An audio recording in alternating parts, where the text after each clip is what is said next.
Salutations and welcome, friends, to another episode of Amalfi Sports. I'm your host for this episode, Matthew DeSantis, and today we're reviewing and previewing the exciting day at Del Mar featuring the Best Pal Stakes and the Yellow Ribbon Handicap. Now, before we get started, I want to remind everyone to be on the lookout for Amalfi Sports on the podcast platform of your choice. And from now on, you'll be able to make a decision about whether you want to watch our coverage of sports or listen to it. And listen, folks, it goes well beyond horse racing. We're also covering football, basketball, golf, baseball, fantasy sports, and more. Additionally, starting next week, we'll also be adding some interviews with figures from across the world of sports, so be on the lookout for that as well. In the meantime, to stay up to date with the daily activity of horse racing, make sure to follow me on Twitter at the handle @FailedToMenace. Just this week, I had a contest for $100 worth of souvenirs from Saratoga because I'm heading up there next week, actually, for one lucky follower. So congrats to Ken, who won that contest, and I'll have more giveaways throughout the racing season, so be sure to follow for that and also to get the latest on the Sports of Kings. Finally, as I mentioned, this is a huge weekend of racing, and I also have preview videos and blogs up for Friday's card at Del Mar, as well as Saturday's huge day at Saratoga. So make sure to subscribe to the YouTube channel or head over to amalfimedia.com to get all the horse racing content you need. As always, please make sure to like and comment with your thoughts on how the races are going to break down this weekend and share with your fellow horse racing enthusiasts on social media. Okay. Let's dive into a great day of racing where the surf meets the turf and cover and start with the Best Pal Stakes, which is the 9th race on the card at Del Mar. It has a post time of 9:06 p.m. Eastern, 6 furlongs for 2-year-olds on dirt. And let's take a look at the field for this race. 7-horse field. The number 1 horse, Bet on Mookie, trained by Pete Miller, jockeyed by Abel Casadillo. Then Our Empire, trained by James Chapman, jockeyed by Taylor Bays. And then Papacap, trained by Mark Cass and jockeyed by Joe Bravo. Phineas, trained by Walter Solis, jockeyed by Umberto Rispoli. Thirsty Always, also trained by Walter Solis and jockeyed by Cesar Ortega. And then Aquatania Arrival, great name, trained by Pete Miller and jockeyed by Juan Hernandez. And then finally, in the Olympic Spirit, Olympic Legend, good timing to be named that horse, trained by Luis Mendez and jockeyed by Jose Valdivia Jr. So let's talk a little bit about this race. And I'll just say 2-year-old races, and I mentioned this for my video preview for the Sorrento Stakes as well. 2-year-old races are all about projection, pedigree in some cases, maturity. I actually enjoy handicapping 2-year-old races, maybe more than any other type. I think it's just exciting to me. Now, maybe that says more about me as a person. I also enjoy the NFL draft. I enjoy the scouting minor league baseball. The promise of future greatness is always more exciting to me than the disappointment of reality. But that's spoken like a true Philadelphia sports fan, which I proudly am. But that might speak to why I like 2-year-old races so much. But enough about me. Let's get to the field. And this is a very, very evenly contested field. I think there's a lot of value in this field. I think it could go a lot of different ways. I could see how 3 or 4 very reasonable people could pick 3 or 4 very different winners in this field. So it should be a really fascinating race. But let's start with the horse on the rail, Bet on Mookie. Interesting that this horse went from dirt to turf and now back to dirt, considering that the horse performed magnificently on turf. This is a horse that struggled a little bit first time out on dirt, went to turf and won by 5 lengths. Now they're moving it back to dirt. It's not uncommon for horses when they're young, 2-year-olds, for trainers to try them out on different surfaces and go back and forth. I'm just a little surprised he's being moved back to dirt. That said, Pete Miller is a trainer that is hitting the board 50% of the time at Del Mar this season. That's impressive. And so, first, second, third, 50% of the time. And he's putting a lot of horses out there. So he's hitting the board a lot. This is not a case of a small N. This is a guy who's putting a lot of horses out there in the field and finishing in the money half the time. So quite impressive. But that said, I think Bet on Mookie Like I said, it's a good horse, provides a little bit of value there. It had good numbers, good speed numbers both times out. Again, I'm just a little surprised it went back to the dirt after such a successful 5 furlong turf outing. So let's talk a little bit more about Our Empire. This is a horse that I just honestly don't see competing in this field. Won its first time out by 5 lengths, but just does not have the speed that the other horses have. Even if you look at the workout numbers, it's just not training as crisply as the other horses. So I think Our Empire is probably the one horse that you can easily discount from the field. Now watch Our Empire win, but that's just because 2-year-olds, you never know how they grow and mature. But I just don't see it from my perspective. Now let's talk about the Papa Cap, who is the morning line favorite. And this is a horse that I do like quite a bit. Really nice pedigree, very classy wire-to-wire win the first time out, posting a nice buyer speed number of a 62. Good 5 furlong workouts. Interestingly, Mark Cass is coming out west. Runs a lot at Saratoga. It's interesting. We've seen this flip. Flavien Prat's going from Del Mar to run at Saratoga this weekend. We're seeing a few trainers actually who have mostly entered horses back east coming out west to enter a few horses in this field. So it's interesting. But Mark Cass, very good trainer. And Papa Cap certainly is a horse that you look at the workout numbers, you look at pedigree, you look at particularly, sired by Gun Runner. A lot to like there in terms of the horse, and you understand why it's the favorite. Let's go to Phineas, the next horse. This is a horse that saw marked improvement from first to second race, saw an almost 20-point increase in the buyer speed number. Impressive turn of foot. When this horse wants to go, it can really go. I mean, it went from 7.5 lengths back to leading by over a length the last time out. So this is a horse that can move and can blow by some people. So that's something to keep in mind. Now, are you going to be able to do that against a slightly stronger field in this case? That's always a question mark. Coming from off the pace is a little bit dangerous when you're going up against much better competition, particularly when you're only at 6 furlongs. It's not as if we're stretching these horses out to 7 furlongs, a mile, or a mile and an eighth. 6 furlongs, you can still get away with having that sprint speed and being out in front. So we will see how Phineas handles this. One thing I'll say is Phineas has been working out almost exclusively at 6 furlongs, which is a little unusual, but I really like it for 2-year-olds. To get this horse very accustomed to running this distance, this is not going to be a big deal for Phineas to go out and run 6 furlongs because he's been training at 6 furlongs. So there is a lot to like there with that horse. Thirsty Always. This is a horse that again saw a huge improvement from race 1 to race 2. Workout numbers have been a little off at 5 furlongs, a little slow. So there's some question marks there, but ran well at 5.5 furlongs last time out. That said, his jockey, Cesar Ortega, is 0 for 25 this year at Del Mar. So not a jockey that you would necessarily put money on ending up in the winner's circle. Well, some question marks there. Certainly the horse, like I said, it's strong. It's improved markedly. Went from winning by a neck first time out to winning by 4.5 lengths the last time out. So, like I said, a lot to like there. And was jockeyed by Ortega the last time out. Just wasn't at Del Mar. That's all. And then let's move to the next horse, Aquatania Arrival. This is a horse that ran a very fast 5 furlongs the last time out, trained by Pete Miller, who I already mentioned his batting average at Del Mar this season. I would expect to see pretty significant improvement from this horse the second time out. Very solid baseline, so improvement could be pretty significant. At 4-1, I actually really like this value since I see Aquatania Arrival and Papa Cap as almost the same type of horse. Very similar numbers, very similar workout paces, very similar efforts the first time out. So again, there's a lot that I like there with this horse that would make me think that 4-1. I just don't know why I'm getting so much better value there than I am at Papa Cap. So, I mean, I understand a little bit of it in terms of pedigree and maybe a little bit in terms of speed, but I really like Aquatania Arrival quite a bit at that value.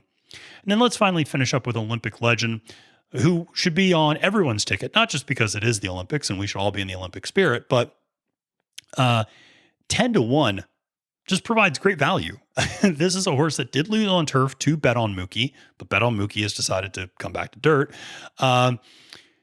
And After it lost a bet on Mookie, went back to dirt and won with a very fast pace. Now I'm a little worried on distance. Okay.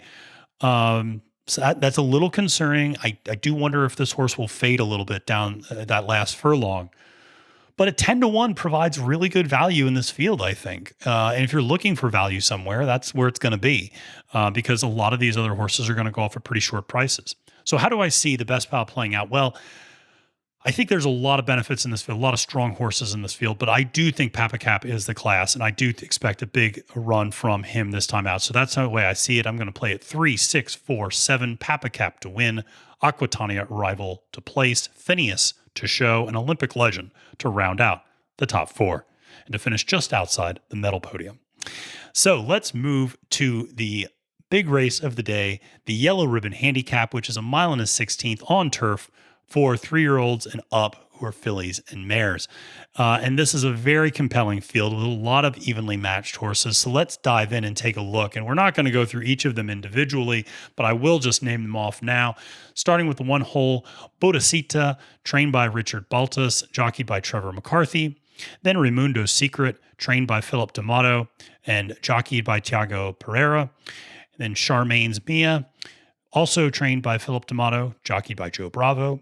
The 4-hole coming in Dog Tag, trained by Richard Mandela, jockeyed by Umberto Rispoli.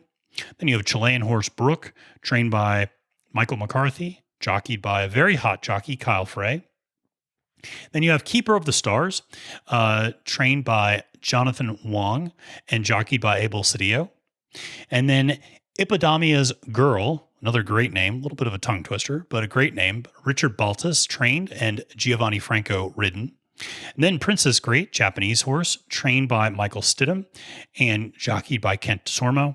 Maxim Rate, who is the morning line favorite, and trained by Simon Callahan and jockeyed by Juan Hernandez. And then finally, Laura's Light, again trained by Pete Miller and jockeyed by Jose Valdivia Jr.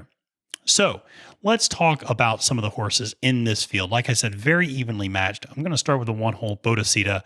This is a horse that won last year's Yellow Ribbon Handicap, but has lost here and there to Maxim Rate recently.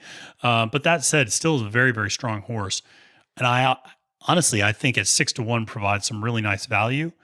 Last ran in May after a 6-month layoff, finished third to Maxim Rate and La Signare. La Signare is a really nice horse, by the way, who finished in the money at the Belmont Oaks last month. So no disrespect, no harm in losing to those two and finishing third after a 6-month layoff. So I think there's some real value there with Bodacita. And like I said, at 6-1, this horse has done well, has performed well at graded stakes. Obviously, last year's Yellow Ribbon Handicap, I think, had a slightly weaker field, but still, I really like this horse quite a bit, especially compared to some other horses in this field. One of those horses is Raymundo's Secret. Going off at 4-1, also going off at 6-1, which is the same as Bodacita. I just think this horse just does not do well when it steps up in class. And this horse, it also shows you why you shouldn't just look at buyer speed numbers, because this horse last time it out posted a 92, but finished 6th and was never a factor in the race. And that happens all the time to Raymundo's Secret when it steps up to graded stakes competition. It does really well at the maiden, the specials, and does well at the kind of allowance races and things like that. When it steps up in class, doesn't hit the board. And is typically not a factor. So again, if you tell me Bodacita and Raymundo's Secret are both going off at 6-1, give me Bodacita every day of the week. I just don't see the class there with Raymundo's Secret. Same thing with Charmaine's Mia. That's a horse that is going off actually at even shorter money at 4-1. I'm really worried about the distance here. Strong speed numbers, but is typically not a factor when it goes over a mile. Went a mile and an eighth in the Gamely, and really ended up faltering pretty dramatically. And this is a horse that typically is placed on the lead, will be the speed in the race. But again, against a really good field, will fade. And granted, this is a mile and a 16th, so a little bit shorter than a mile and an eighth, but still, I would expect for Maxim Rate and Bodicita to track her down, just like they did at the Gamely back in May. So I just don't see why Charmaine's Mia is going off at 4-1. I just don't see very good value there, considering the step up in competition and the step up in distance. I think if this race was at a mile or 7 furlongs, that's a whole nother story. I'd really like this horse at that distance. But again, a mile and a 16th might seem minor and trivial, but I just don't particularly like the value. Then you go to the 4-horse dog tag. This is a good horse, lost to Charmaine's Mia at a mile, but this horse can do the distance. Distance will not be an issue for a mile and a 16th. Now, that said, Richard Mandela has not been offering great return on investment with his horses this year. Has had pretty good success in limited number of outings at Del Mar this season. But still, Umberto Rispoli is a good jockey. And I like this horse to stay in the stalking position and then to have a kick. And I think that's going to be the key, is what type of pace is set in this race. I think dog tag could really benefit from a fast early pace and then could just kind of outkick some of these horses as they're lagging down the stretch. So we'll have to see. If the pace is generous, though, I think dog tag might have a tougher time with that kick and just might have a tough time passing the class of horses that are in this particular field. Now, the 5, 6, and 7 horses are all 12-1. And I'm not going to talk about all of them in great depth, but I'll say that if you're looking for one of them to hit, I think the best horse out of this group to give you value is Keeper of the Stars. This is a horse that's won 3 out of the 4 times at a mile and a 16th. And it lost to, and while it lost to Maxim Rate and others, it wasn't by much.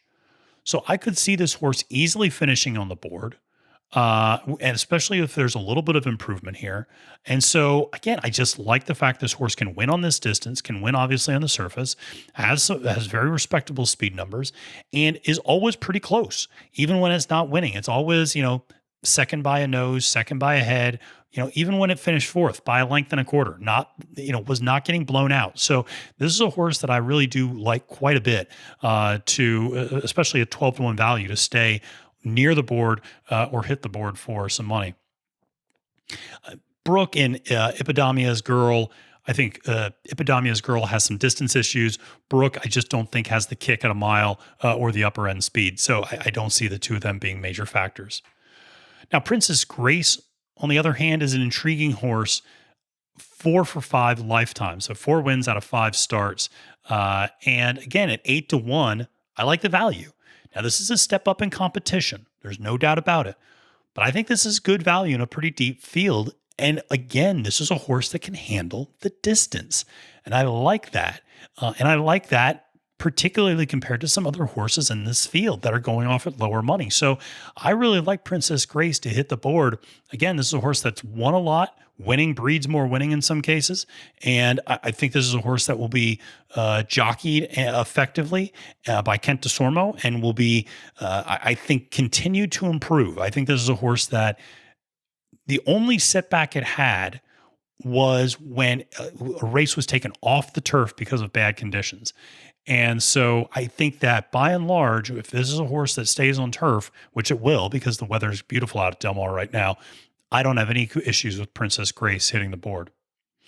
And then I want to talk a little bit about the morning line favorite, Maxim Rate. And you could argue this horse at 7-2 is really good value. And you could argue that this is a horse that's taking a step back in competition. 4 of the last 5 times out have been at Grade 1 races. Still managed to win 2 of those Grade 1 races. So very impressive horse. Distance should not be an issue. And while Maxim Rate has not won it specifically at a mile and a 16th, it has won longer. So again, not worried about the distance there. Had issues with a very soft turf at Keeneland. But like I said, that won't be an issue this time around because the turf's going to be nice and firm at Del Mar. I also really trust Simon Callahan, the trainer, and Juan Hernandez, the jockey. Additionally, when they combine, when they team up, they're winning 23% of their races and providing a $3.18 return on a $2 investment. So I like that a lot from a handicapping standpoint. And Simon Callahan's also providing a really strong return on investment in all of his turf races this year. So I like Maxim rate. I'm a little surprised that, honestly, I'm a little surprised that Maxim rate is not 5-2, even 8-5. I'm a little surprised it's 7-2. I think that number is going to go down quite a bit by the time the race, by the time post time comes around. But I think that's the class of the horse to beat in this field. So how do I see the yellow ribbon handicap playing out? Well, I have it 9-1-8-6. I have Maxim rate winning, Bodacita to place. I have Princess Grace stepping up in competition and showing. And then finally at 12-1, I have the Keeper of the Stars rounding out the superfecta. Well, that's it for today, folks. I hope you enjoyed the preview of the Best Pal and Yellow Ribbon Handicap. And remember to check out my blog for my picks for all of the races on Saturday's card at Del Mar. And watch my preview for the big races on Saturday at Saratoga as well in the corresponding blog with all my picks. And the only place you can get all of that content is amalfimedia.com. Finally, make sure to subscribe to Amalfi Media on YouTube. Follow me on Twitter at the handle @FailedToMenace. And check out, like I said, amalfimedia.com for all of the great horse racing content you need to get through the Breeders' Cup and beyond. Well, until next time, I'm Matthew DeSantis, wishing you a great day at the races and reminding you that it's now post time.